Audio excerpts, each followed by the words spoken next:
Bismillahirrahmanirrahim. Assalamualaikum warahmatullahi wabarakatuh. Sahabat dimanapun Anda berada, selamat bergabung di channel kami ini, Apipa IT, channel yang memberikan edukasi tentang pengobatan sunnah, yaitu ruqyah syariah dan bekam. Di kesempatan kali ini, saya akan mencoba menjelaskan tentang apa itu ruqyah. Jadi ruqyah itu adalah bacaan atau mantra-mantra yang digunakan untuk pengobatan. Metode penyembuhan dengan ruqyah ini, yakni menggunakan bacaan-bacaan atau mantra-mantra untuk memohon perlindungan kepada Allah dan memohon penyembuhan atau kesembuhan dari Allah Subhanahu wa taala. Ruqyah mengandung permintaan, jadi kita meminta dan memohon kesembuhan hanya kepada Allah Subhanahu wa taala. Dan kita memohon perlindungan kepada Allah Subhanahu wa taala dari segala macam penyakit, terutama penyakit yang disebabkan oleh gangguan jin, yaitu penyakit-penyakit seperti terkena sihir, terkena teluh, terkena guna-guna, dan lain sebagainya. Namun sahabat perlu diketahui bahwa ruqyah itu ada dua macam. Yang pertama ruqyah syariah dan ruqyah syirkiyah.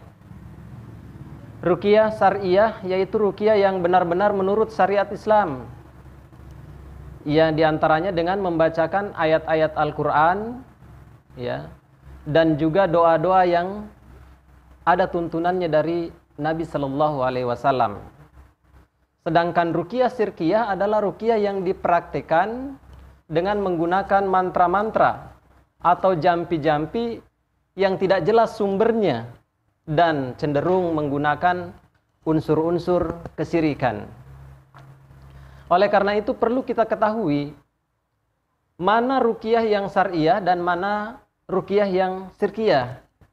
Jangan sampai kita salah dan terjebak, ya, mengatasnamakan ruqyah sementara prakteknya praktek perdukunan.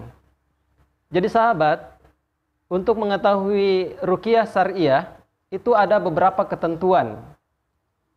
Jadi bisa dikatakan ruqyah syariah apabila di dalam proses penyembuhan tersebut atau proses meruqyah itu tidak terdapat unsur-unsur kesyirikan. Jadi yang pertama, bacaan yang digunakan itu harus menggunakan ayat-ayat dari Al-Quran yang syar'i atau tidak bertentangan dengan doa-doa yang diajarkan oleh Rasulullah Sallallahu Alaihi Wasallam. Yang kedua, ruqyah syariah ya kalau bisa kita harus menggunakan bahasa Arab, ya, kecuali kalau kita tidak mampu, ya boleh. Yang penting kata-katanya tidak mengandung unsur kesyirikan.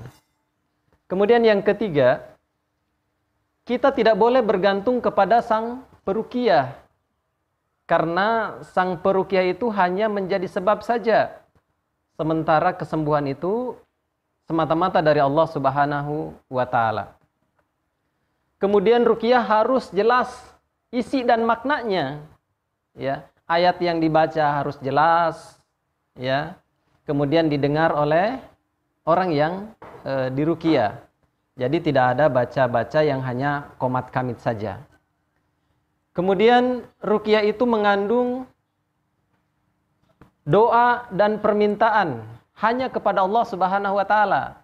Jadi kalau peruqyah meminta kepada selain Allah, misalkan meminta kepada jin, meminta kepada makhluk-makhluk yang aneh dan lain sebagainya, maka itu tidak termasuk ruqyah syariah.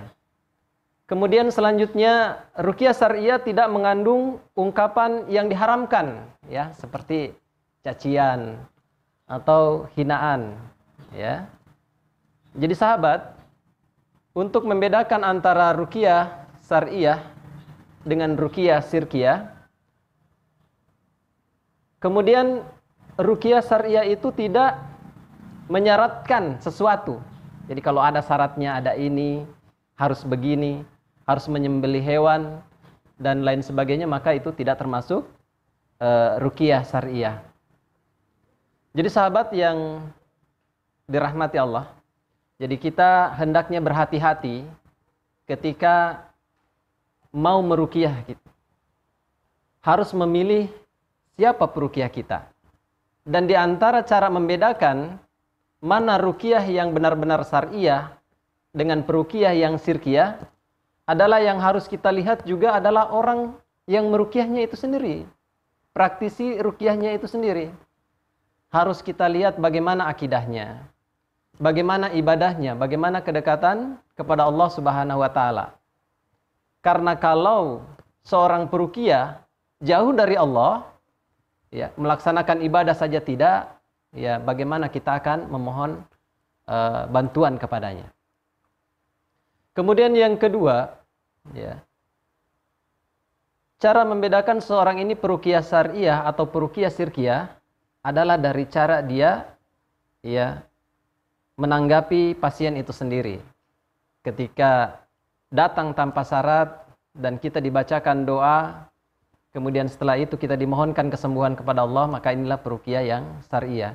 Sedangkan peruqyah yang syirkiyah itu cenderung meminta syarat, meminta ini dan itu, ya, sehingga cenderung kita akan berada kepada kesyirikan. Sahabat yang dirahmati Allah, demikian sedikit penjelasan pada video perdana kami ini tentang ruqyah syariah. Ya, untuk mengikuti video-video kami selanjutnya, jangan lupa subscribe dan tekan tanda lonceng seperti di bawah ini. Dan jangan lupa pula like, comment, and share. Terima kasih, semoga bermanfaat.